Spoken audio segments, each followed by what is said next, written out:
Hi everyone, welcome back to another video from Wake&Tech. Today in this episode we will be learning how to enable restricted mode on YouTube Music.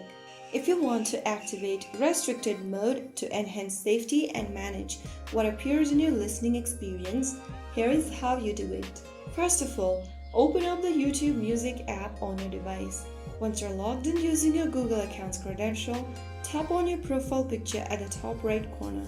From the pop-up, click on Settings. Under Settings, go to General. Now, you will see Restricted Mode button. Toggle the button right next to Restricted Mode, and then once you keep it on, explicit tracks may still appear but the playback will be skipped. If you wish to disable it later, you can just return to this same page and toggle off the button in the same menu.